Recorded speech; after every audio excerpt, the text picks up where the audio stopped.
Hello student, welcome to the lecture on elasticity of demand and supply, and after this lecture, you will be able to learn the following objectives. Give details of the meaning of price elasticity of demand.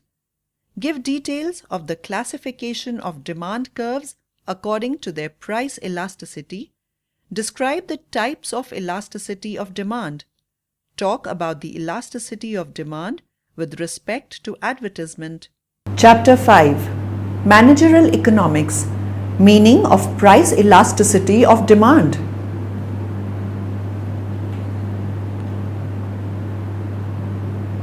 What it shows. Elasticity of demand measures how responsive a product's demand is to change in its price level. Demand for luxury products vary greatly dependent on the price. For example, innocent smoothies. People will pay highly for necessities regardless of price. For example, water. Let's clarify this with the help of graphs. Here two graphs are shown. One is elastic demand, another is inelastic demand. Difference between two is when price changes in elastic demand graph, then quantity also changes on huge scale. However, in inelastic demand, when price change, there is only small effect happening over the quantity demand. For example, when we're talking about a demand curve, we'd like to know how responsive quantity demanded is to things like price. So we have a number of options. The most obvious of the options is just to think about the slope of the demand curve. And the slope of the demand curve, as we said before, is just equal to the change in price divided by the change in quantity. So this is one option. It's not quite as intuitive as we would like because it really answers the question, what is the responsiveness of market prices in terms of a 1 unit change in quantity demanded? That's a little strange. So what if we just flip this guy upside down and we could say, well, let's just take the reciprocal of the slope of the demand curve, and then we get change in quantity divided by the change in price. So this answers the question, for 1 unit change in price, say $1 for example, by how much does the quantity demanded change? So we're at least on the right track here, but it's still a little bit strange because we want something that really can be used to compare across markets and to say, well, what markets are actually more responsive than others? It would be sort of strange to compare a $1 increase or decrease in the price of an apple to a $1 increase or decrease in the price of a Boeing 747. So people clearly don't really think about those the same way, so we need some way to take that sort of comparability into account. To quantify responsiveness of quantity demanded to price, we use what's called price elasticity of demand. We'll come back in a little bit and talk about other types of elasticities, but we'll focus on this one for now as an example. The price elasticity of demand is represented not by the absolute change in quantity demanded divided by the absolute change in price, but in terms of the relative change in quantity demanded divided by the relative change in price, or mathematically put, just percent change in quantity divided by percent change in price. Let's think about what this really means mathematically. Now, you see here as a refresher, we have our formulas for percent change. And the percent change in quantity demanded is just the new quantity demanded minus the old quantity demanded divided by the old quantity demanded times 100%. We can write that a little bit more simply as just the change in quantity demanded divided by quantity demanded times 100%. We can do the same thing with price. So the percent change in price is just the new price minus the old price divided by the old price times 100%.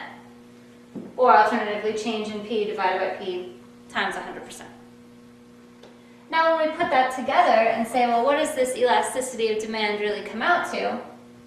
We can just plug in the formulas for percent change, and we notice that doing a little bit of algebra, we end up with change in quantity demanded divided by change in price which is the reciprocal, the slope of this demand curve here, but it's scaled by the ratio of price to quantity. So it is related to the slope of the demand curve, or rather the reciprocal, but it's off by this factor here. You'll notice here that I made a minor change to the elasticity formula, and I put the absolute value signs around this percentage change formula. The reason that I do that is because for price elasticity of demand, you usually see it written as a positive number, whereas if you think about it, quantity demanded and price move in opposite directions, as we can see from the fact that the demand curve slopes downwards, and we would actually always get a negative number here. And since we always get a negative number, it's easier to just represent it as the absolute value of that quantity. You'll notice that we do this only for price elasticity of demand and not for other types of demand, because for other types of demand, the sign positive or negative actually conveys information. The other thing to note about elasticity is that there are no units on this quantity, because if you were to write out all the units, they would end up canceling out. So we can say that elasticity, whether it be price elasticity of demand or other elasticities that we'll talk about, they're just pure numbers and they don't have any units. Now, to illustrate why it's so important to think about elasticity at a particular point on the demand curve, let's contrast a constant slope demand curve, which we all know is a straight line, to a constant elasticity demand curve. Now, the math here isn't so important, but what's important to remember is the constant elasticity demand curve is not a straight line, and it is in fact bowed in towards the origin. Now, because we usually deal with demand curves that look something like this, we're going to need to be sure to say from and to what point we're talking about when we refer to elasticity of demand. Now, in order to illustrate what happens to elasticity of demand as we move down our demand curve, let's consider this particular example. I've drawn a very simple demand curve with a slope of -1, and the slope is -1 regardless of where we are on the curve. But I've also noted a number of points here, so let's think about what the elasticity looks like at each of these points. Now you can see over here, we can move down the demand curve from a price of 10 to 9, 9 to 8, 8 to 7, etc. And this corresponds to moving down in this direction. As our price goes down, our quantity goes up. And for each of these, we can calculate the percent change in price and the percent change in quantity. So as we go from 10 to 9 on price, that's a decrease in price of 10%. As we go from 9 to 8, it's a decrease of 11%. 8 to 7 is a decrease of 12.5%. 3 to 2 is a decrease of 33%. 2 to 1 is a decrease of 50%. 1 to 0 is a decrease of 100%. Correspondingly, we can see the percent increases in quantity. Well, as we go from 0 to 1, well, that's actually an infinite percent increase. So we go from 1 to 2, that's a 100% increase. 2 to 3 is a 50% increase. 7 to 8 is a 14% increase. 8 to 9 is a 12.5% increase. And 9 to 10 is an 11% increase.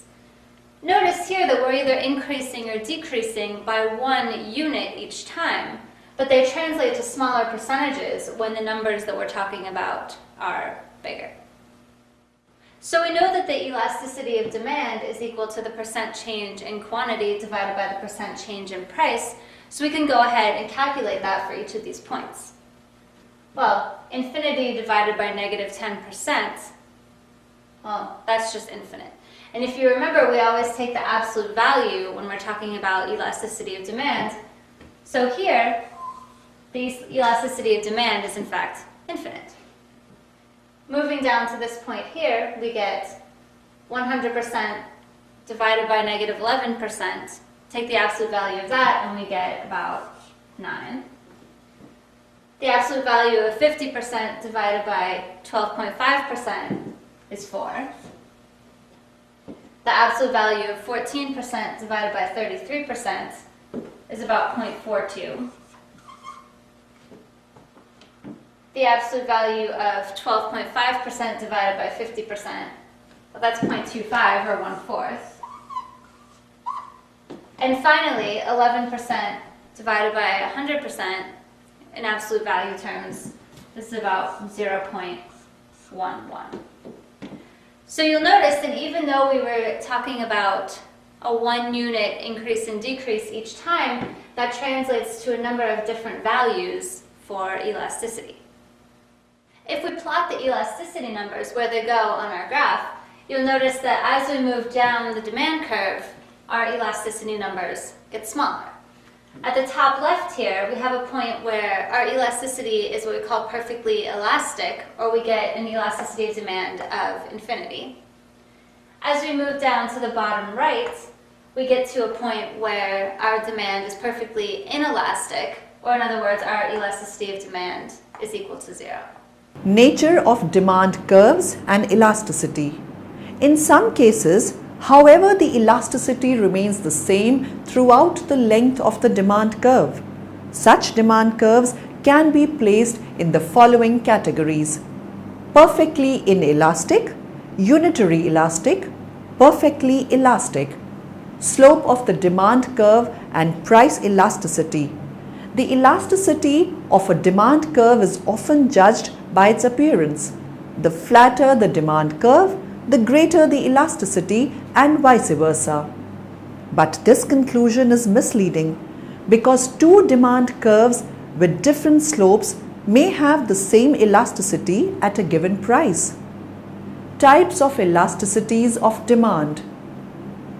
There are three types of elasticity of demand: price elasticity of demand, income elasticity of demand, cross elasticity of demand. Price elasticity of demand. Elasticity concept.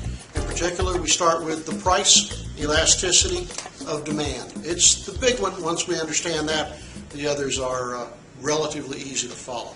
The price elasticity of demand. My symbol for that up here is the E with a subscript D on it. Price elasticity of demand. Conceptually, what we're talking about is how much importance does the price play in the buyer's decision to buy. In other words, is price really important, or it really doesn't matter, I'm going to buy it anyway? If price is really important in the buying decision, it could be that a small increase in the price and the buyer says, never mind, I don't want it. Or a small decrease in the price, the buyer might say, hey, that's great, I'd like a lot more. In that case, price is pretty important. Alternatively, there are times when the price is not terribly relevant, at least within a range, when we might say, I don't care what it costs, I need it now. Now what we're talking about is the elasticity or price elasticity of demand. Think about this. If gasoline escalates up by 10 or 15 cents a gallon, does that change people's driving habits? Typically, no. The price isn't terribly relevant to their decision on how much to buy. That sort of demand, where the price doesn't play a big role, we call an inelastic demand. When we say your demand for a product is inelastic, we mean you're willing to pay considerably more for it just to keep buying about as much as you have been. So in an inelastic demand, if you want to think of it this way, you really need it. Okay? An elastic demand, on the other hand, means that even a rather small increase in the price would cause you to buy something else or not buy that product. So let's take a look. What makes the demand for a product or a service become more elastic or more inelastic? Just conceptually. And there are four factors we want to discuss. The first one, is the product or service a necessity, or is it a luxury, something you don't really need to have? If it's a necessity, how important is the price? If you need it bad. If you're out of gas, you need gasoline. If you're dying of thirst and you need water. If you're a diabetic and you need insulin. Those are necessities. We know that when the demand for a product is a necessity, then we know the demand is going to be fairly inelastic. Let's look at what that means. That means on the demand curve that even though the price may change quite a bit, the quantity people purchase changes very little. The price is not terribly important when you have a necessity at issue. On the other hand, if you're selling luxuries or products that people don't terribly have to have, it may be that a relatively small drop in price encourages them to buy a lot more, or a relatively small increase in price discourages them, causes them to buy considerably less. In that case, the demand curve is going to be relatively flat. More to the shape of the demand curves in a minute. So, necessities have inelastic demand. Luxuries have a more elastic demand. What else? If there are very few substitutes for the product, how many substitutes do you know for insulin or for gasoline when you're out of gas? If there are very few substitutes for the product, the demand tends to be very inelastic. On the other hand, if there are a lot of substitutes, then the price of that product goes up, we buy something else, easily substitutable.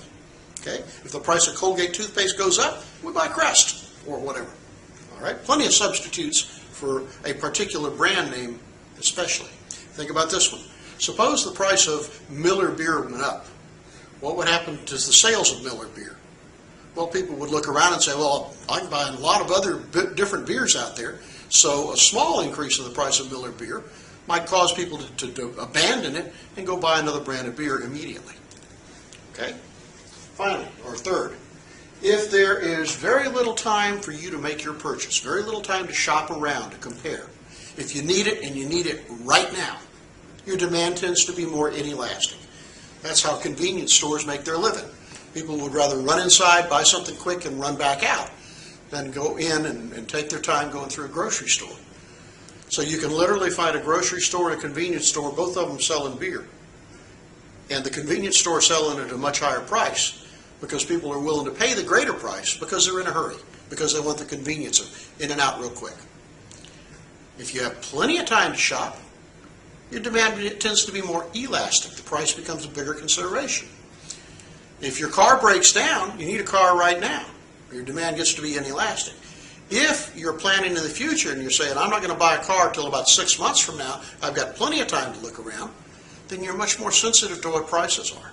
Makes sense? And then finally, if the product or service you're getting ready to buy elasticity of costs you demand. a large part of your budget, a large percentage of your income, your demand tends to be pretty inelastic. That would mean that when you're buying a car, if the price goes up 10%, that's quite a bit of money, because that's a lot of your budget.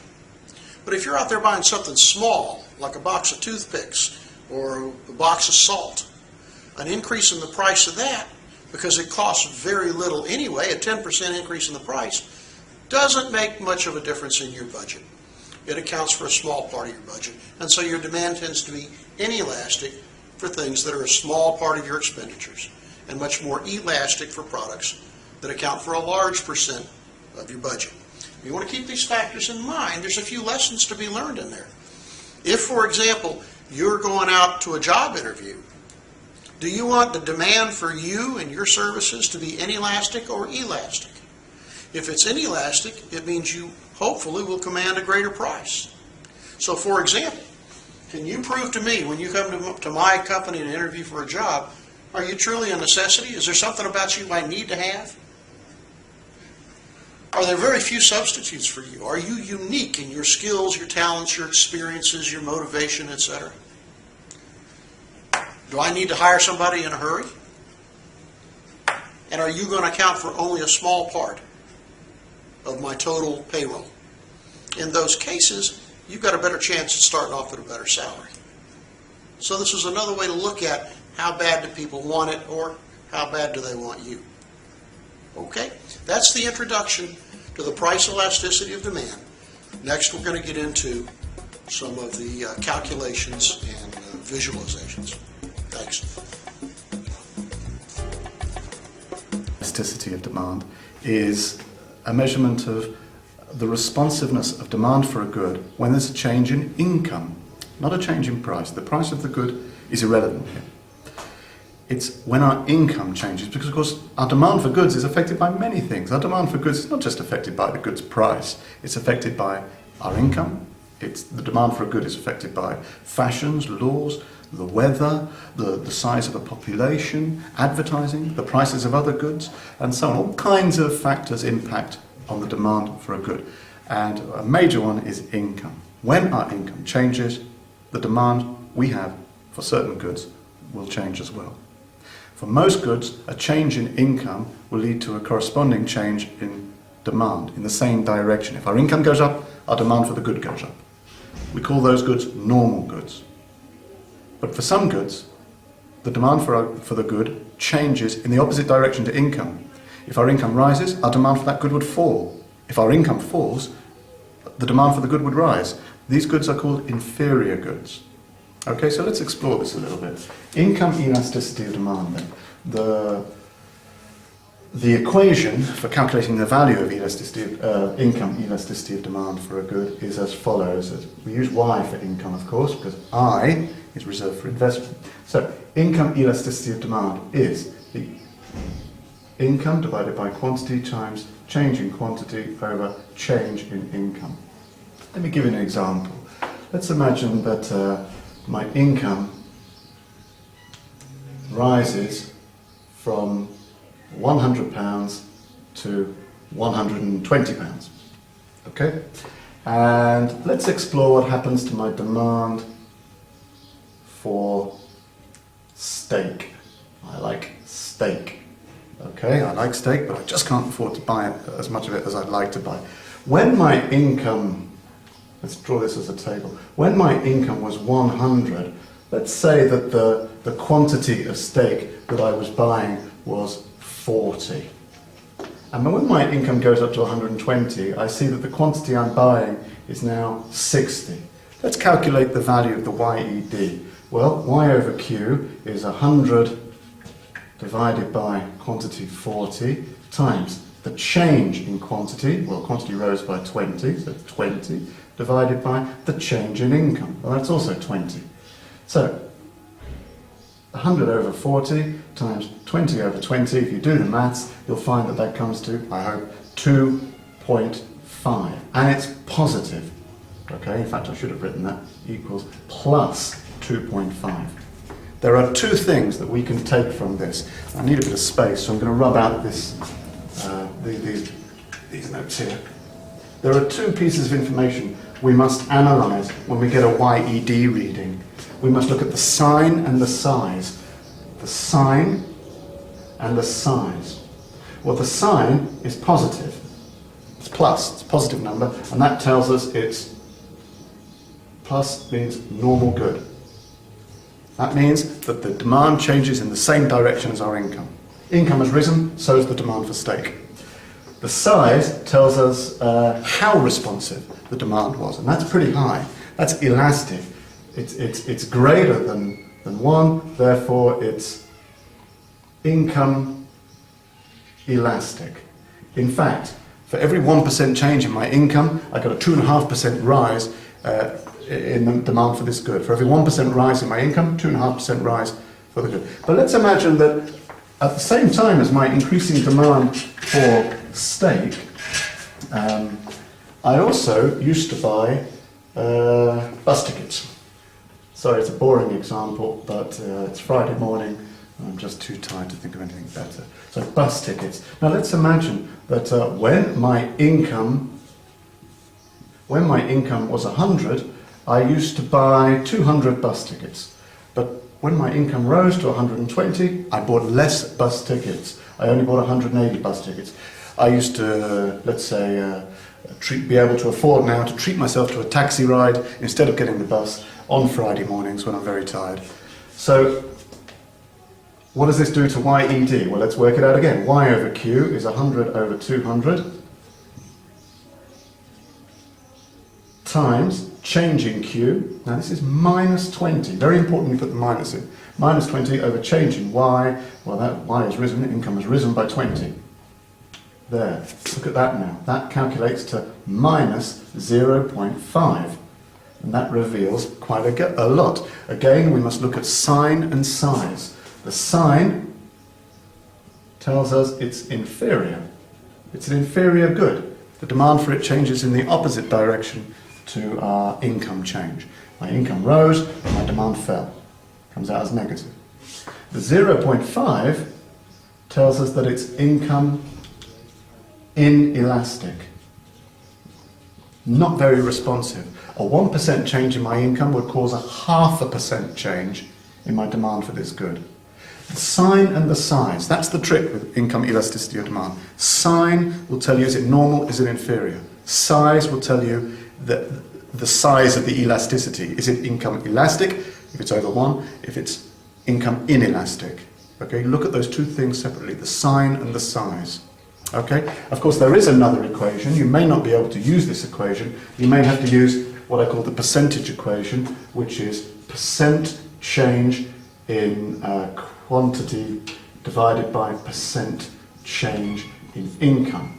Because you might just be told something like, that after a 10% rise in income, my demand for bus tickets falls by 20% or something like that, in which case you'll have to work with percentages because you don't have absolute numbers. But the interpretation is exactly the same. Okay, that's income elasticity of demand, how responsive our demand for a good is and in which direction it goes following a change in income. Okay, thanks very much.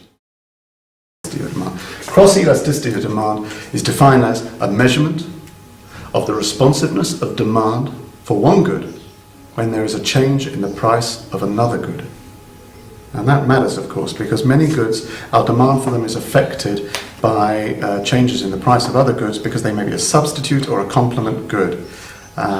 For instance, if I like to play tennis, my demand for tennis balls may be affected by a change in the price of tennis rackets or a change in the price of footballs as an alternative, and so on. So certainly on the A level, paper 1, module 1, how markets work, this comes up quite a lot, and it's a useful thing to remember that our demand for goods is very much affected by the availability and the price of alternative goods in alternative micro markets. So let's go through this. The equation is quite easy. You might think it's difficult, but it's actually quite easy if you know the PED one, because the cross elasticity of demand for good A with respect to B. So it's already looking complicated, but believe me, it isn't. What that means is we're going to measure how responsive is the demand for good A when B changes price. A is the subject of this study. Okay? A, how does its demand change when B changes price? Nothing else is changing. A's price is not changing. Income is not changing. Ceteris paribus, we are just looking at the change in the price of B. Equals, how do we calculate it? Well, it's the old equation, P over Q times change in Q over change in P. But of course, it's the price of good B and the quantities of good A. Okay. Let's work with an example. Let's imagine that A is Coke, Coca-Cola, okay, just for Coke. B is Pepsi. Now, we're going to measure what happens to the demand for Coke when Pepsi changes price. And let's imagine that this was done and we found some research and we found, let's keep it simple, we found that when the price of Pepsi the quantity of Coke, well, when the price of Pepsi went from 1 to 2, the quantity of Coke bought went from 1,000 to 1,500. Okay, let's work with that. Let's put that into our equation. And we have the price of B. And the price of Pepsi was originally 1, and the quantity of Coke being bought was originally 1,000, times change in quantity, 500, divided by change in the price, which is 1. It went up by 1. And if you work that out, it's 500 over 1,000, it comes out to a half. And it's plus a half. Well, just like with income elasticity of demand, it's really important that you take your value and you look at the sign and the size. Let me make some room again.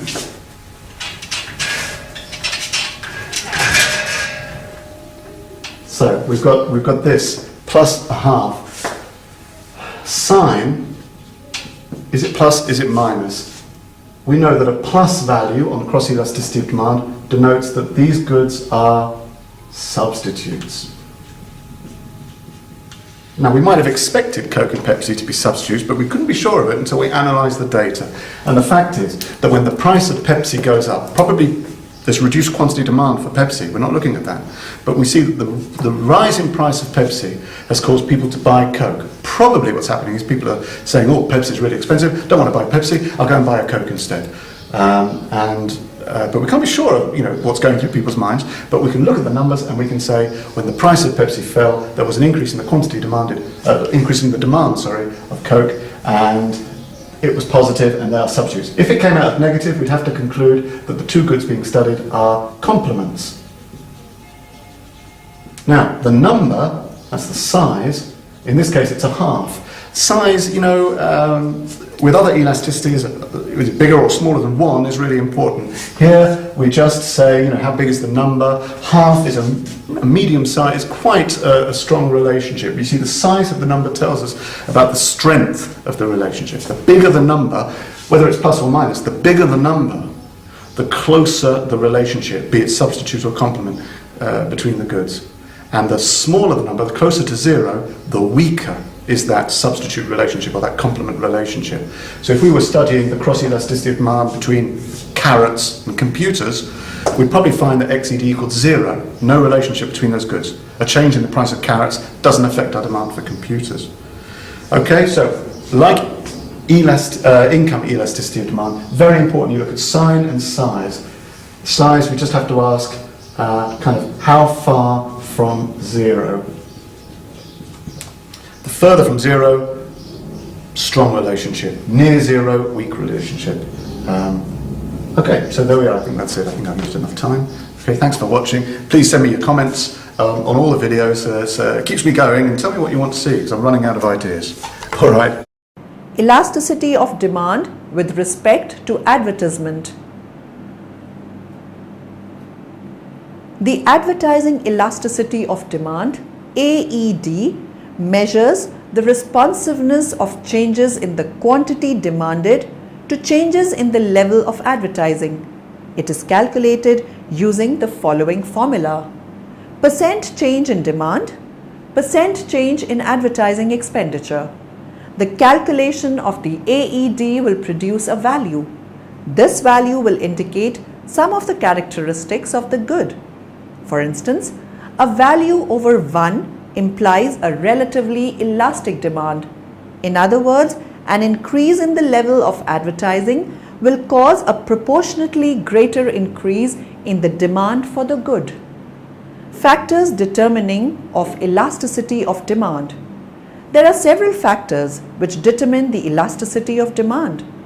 For necessaries and conventional necessaries, the demand is inelastic or less elastic.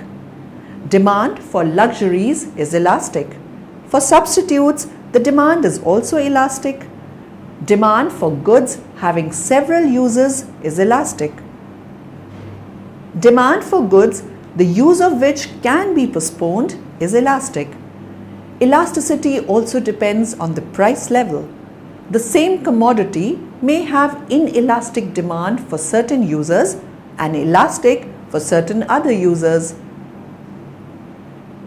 Proportion of total expenditure allocated for the commodity. Habit and fashion. Future expectations about price changes. The state of joint demand. Summary. Planning is deciding in advance what is to be done.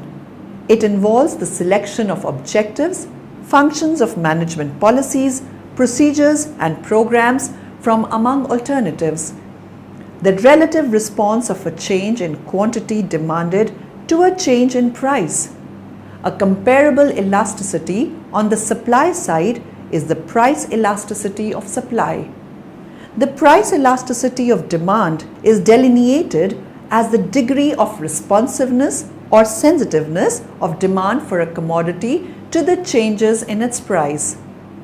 The price elasticity of demand is commonly divided into one of 5 elasticity alternatives: perfectly elastic, relatively elastic, unit elastic, relatively inelastic, and perfectly inelastic, depending on the relative response of quantity to price.